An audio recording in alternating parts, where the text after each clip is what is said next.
Hey guys, welcome to week 7 and unit 3. This week we are moving on to poetry. Now, this unit is a little funky because, we start week 7 here with poetry. Then week 8 is just spring break, and I don't have anything due for you. I don't expect you to do anything that week, so I hope you have a good spring break. And then week 9 is when you'll turn your stuff in. So poetry is a little bit kind of faster of a unit than short story, but it's because there's less reading to do. So this week is where you're going to read pretty much all of your content for this unit. So there is a link right here that is the poems themselves. So if I open this up, this is just a document that I have made for you that has a bunch of poems on it. So Wild Geese is a poem. I'm Not Ready to Diet is a poem. So one of the things that you need to do this week is just read through these poems. Now, reading poetry is a little bit different than reading a short story, which you guys, duh. But how I want you to think about this is like you thought about your song assignment.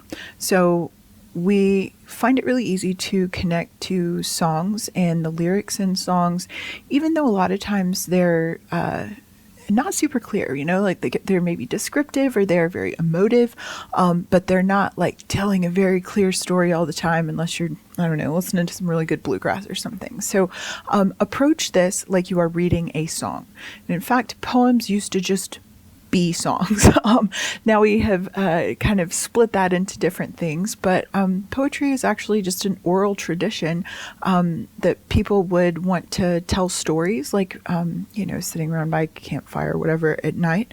And it's easier to remember like 100,000 lines of a story if they kind of rhyme or there's some kind of musical things to it. So our brain's kind of attached to musicality a lot faster than it does to more prose things. Like you would have an easier time memorizing the same number of words if they like rhymed and were kind of musical than if it was just like paragraphs of stuff. So that's where poetry really comes from, is this oral tradition of telling stories through songs, which is what our songs do today, and so poetry has kind of become this different thing from songs, but that is its roots. So I want us to kind of approach it like that. So when you're reading this, approach it like a song. Approach it like one pass probably isn't going to do it. Think about your favorite song or the song that you shared for your song assignment, and like just listening to it once, you probably didn't get all of the good stuff out of it, right? Like usually we have to listen to songs a few times.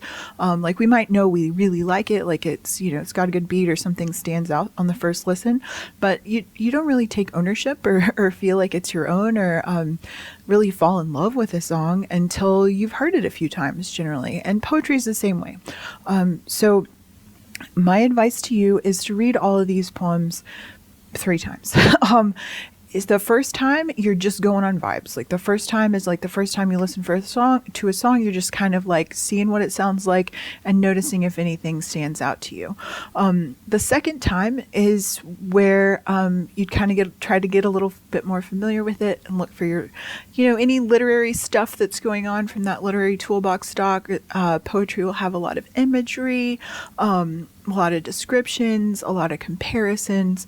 So, think about your literary stuff on that second read and see what you can find, see what you can pick out. And then, third read where you're trying to maybe kind of bring it all together. So you're going on vibes, but you're also like thinking more specifically about like how all these literary pieces are working together. So yeah, read it at least 3 times.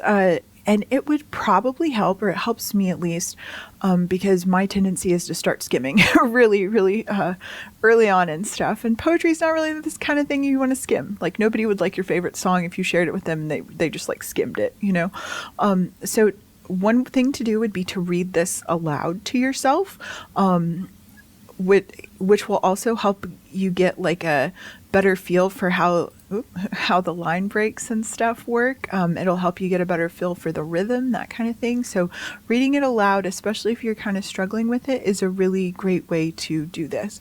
Another thing you can do, so some of these poems are like stone cold classics, like Wild Geese by Mary Oliver here. This is a really popular poem.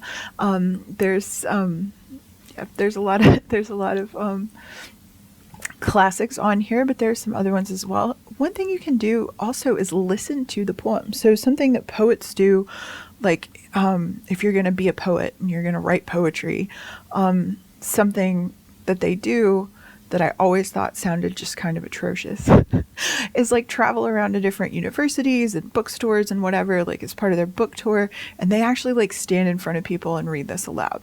Again, sounds atrocious to me. I would not want to do that. But luckily for us, a video messed up there. But luckily for us, that means there are all these videos of like people reading poems. So I'm going to type in here Mary Oliver Wild Geese. And Mary Oliver is a very nice little old lady. She's dead now. And let's see. If you look up videos, you can find this one, and it's actually her reading it. So this won't be available for all of the poems, but it is an option for a lot of them, and you might be able to find all of them. I'm not really sure. So that's a really good thing to do, is listen to it, somebody actually reading it aloud.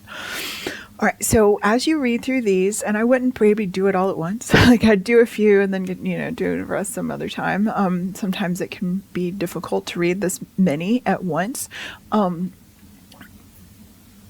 What you'll need to do for your essay pretty much is pick one of these and write about it. So as you read, like keep it in mind that you're looking through this document for a poem that you either like or can tolerate enough to write to write your essay about.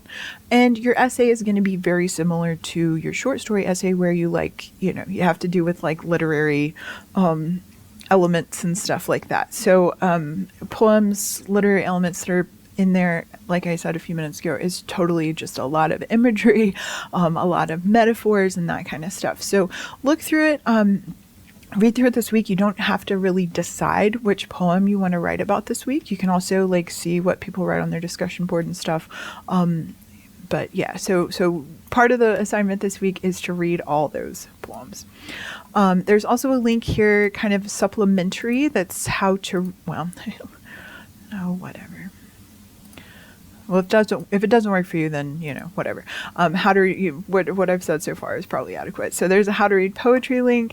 And then there's also the instructions for the essay. So again, review the literary tool. Here, I'll go over the instructions really quick. We'll look at the literary toolbox doc again. Look at the writing poetry explications link, annotate the poems as you read, choose one of them, and then pick a major theme. And then talk about how that theme is actualized. So if you choose the theme of shame, and do not be ashamed, which is, a legit choice, identify how that theme is created using imagery or description or metaphor, all those good literary elements. So it's pretty much the same assignment as your short story essay, just now, we're writing about poetry. Something else that you'll find when you look at the poems is I don't have a lot of stuff that has a whole bunch of like rhythm and meter, and I have a lot of more contemporary free verse poems there, just because I think that it's more valuable for us to talk in terms of like literary elements and big themes than it is to like count syllables. If you want to count syllables, there's, take a lit class.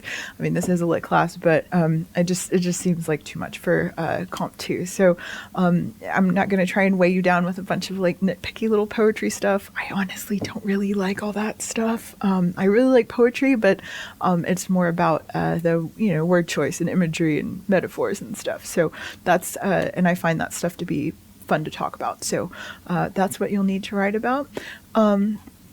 And then you have a discussion board due this week, and where you can vent your struggles if you desire with poetry. Then next week, spring break, don't do anything. Week after that, make sure you look at the poetry explications link. You do have a poetry worksheet. Again, pretty much the same thing as the short story worksheet that's due alongside your poetry explication essay. I'm having you turn these in at the same time this time, just because that's how the flow of the class works better. So that's our poetry unit. It's a kind of a short one, but I do hope you enjoy the poems. I try to pick ones that are like encouraging and not too terrible.